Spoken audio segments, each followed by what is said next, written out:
Me personally, I'm more of a hands-on person, so definitely doing the eco columns was a lot of, it was more like memorable, like I can remember it more than just like taking notes and taking a test. And I feel like the whole, when you finished, you got to do the next part, and it wasn't like everyone had to do the same thing. I think it's better because a lot of people, including myself, work better and learn better and like take in more information when it's a hands-on and more like your own thought process. And that's what the eco column was, and even part of the research paper, like you had to make your own decisions. It wasn't everybody's doing the same thing, we're all coloring this picture together. What I liked about the whole ecosystem thing that we were doing was, well, we didn't like do it like straight out of books, like we did it hands-on, so it was easier for us to understand instead of like reading paper, because everyone can read a paper and get their own idea of what they're learning, but hands-on you get to see actually what you're doing, and it helps you understand more.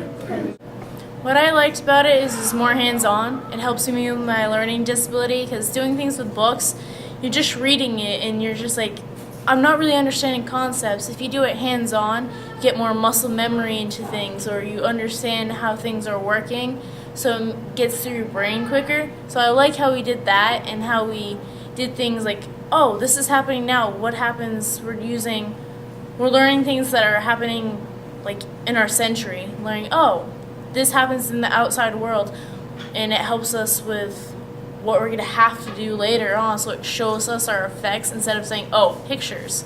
We're actually really seeing it, we're changing things, like the experiments we did with the fish, and we add things to it, and the snails, we really learned how things react to it. Doing it hands-on is better than reading it or computer animated things or pictures. Makes it a lot easier. Being able to take what we learned and change it into words, I think is good for us. That little challenge, I think, is a good step for us. Maybe breaking it down a little bit at a time to get up with the skills at how to write it. But I thought how we did it was actually pretty good though, and it helped my learning style because it tested me to do things that I wasn't sure about, but then it gave me the confidence at the end, being like, wow, I actually can do this. Learning it hands-on helped me in the long run actually writing it. It showed you how to construct a real lab rather than just the teacher giving you all the parts and just constructing it in an actual like in order on a sheet. You just kind of had to do it yourself, and we had to give it to different parts of the group, and everyone did their own piece and we put it together. I felt like I learned more actually doing the lab and building it, because you had to do everything from start to finish.